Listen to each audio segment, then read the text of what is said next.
All right, today we are jumping into a really wild cyber investigation.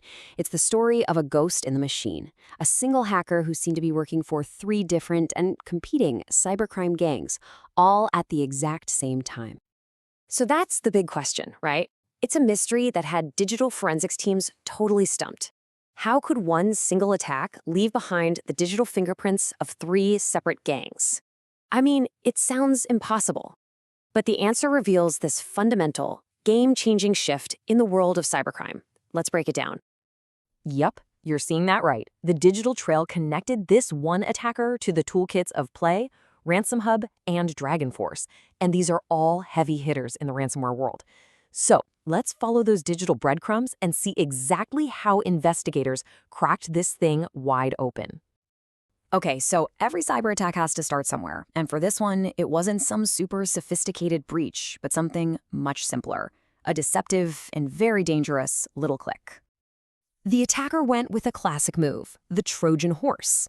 They disguised their malware as earthtime.exe, which is a totally legitimate world clock app. So an unsuspecting employee sees a familiar name, they run the program, and just like that, the attacker is inside the network. Now, this is where it gets really clever. Instead of just running an obvious virus, the fake app launches msbuild.exe. That's a legitimate, signed Microsoft program that's supposed to be there. It then injects its malicious code into that trusted process. This technique, it's called process injection, and it's basically like a parasite hiding inside a healthy cell. It makes it extremely difficult for basic security software to spot. And the final payload it drops is a nasty piece of malware called sectoperat. A RAT, or Remote Access Trojan, is pretty much what it sounds like. It's a secret backdoor that gives the attacker complete control over that infected computer. They can see the screen, they can log keystrokes, they can access any file. This is their beachhead, their initial foothold inside the victim's network.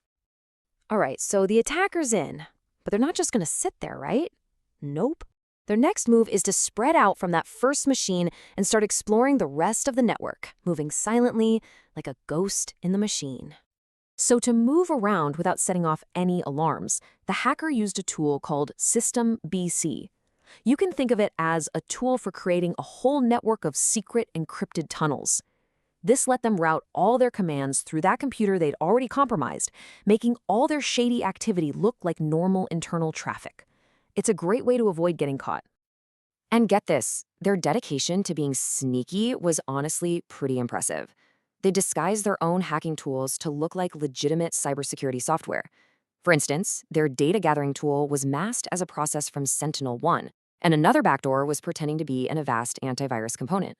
I mean, that's the digital version of a burglar dressing up as a security guard to just stroll right through the front door.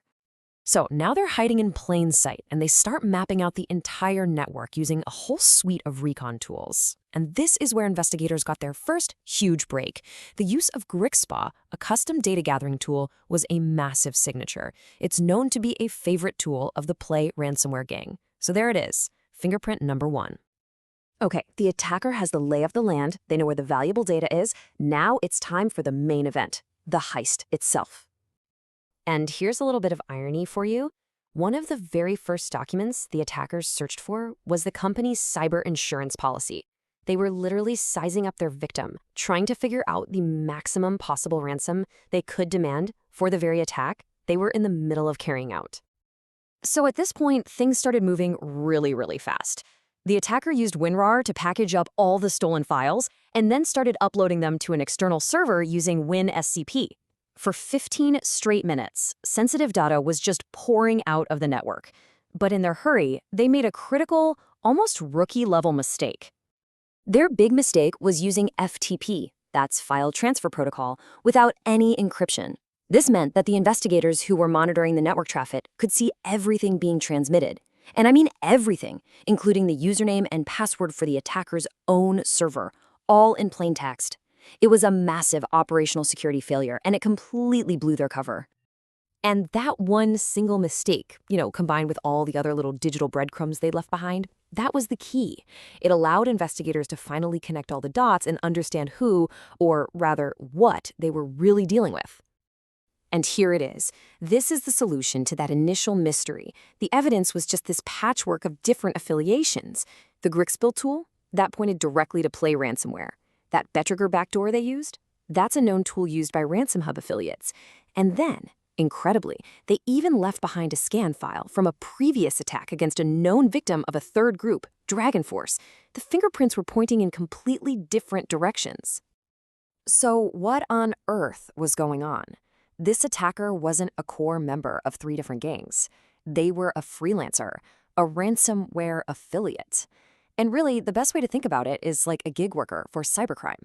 They use the platforms and the tools provided by these various ransomware-as-a-service operations, mixing and matching the best weapons for whatever job is in front of them, and then they split the profits with the tool's creators. And this discovery, well, it pulls back the curtain on a really fundamental shift in the entire structure of the cybercrime underworld. See, modern cybercrime isn't a collection of these big, top-down mafias anymore. It's become this incredibly flexible, service-based ecosystem. You've got specialists for everything, developers who code the malware, providers who run the infrastructure, money launderers, and of course, a huge pool of independent affiliates who are the ones actually carrying out the attacks. So ultimately, what's the big takeaway here? This gig economy model makes cybercrime far more resilient and, frankly, a lot more dangerous. Trying to attribute an attack to just one group becomes a total nightmare when affiliates can use Play's tools one day and RansomHub's the next. They create these hybrid attacks, mixing the best tactics from everyone, and that makes defending against them exponentially more complex. Which leaves us with a really critical question for anyone on the defense side of things. When you're not fighting a single army anymore, but this constantly shifting network of freelancers, the old security models might not be enough. So how do you defend against an enemy that is constantly changing its face?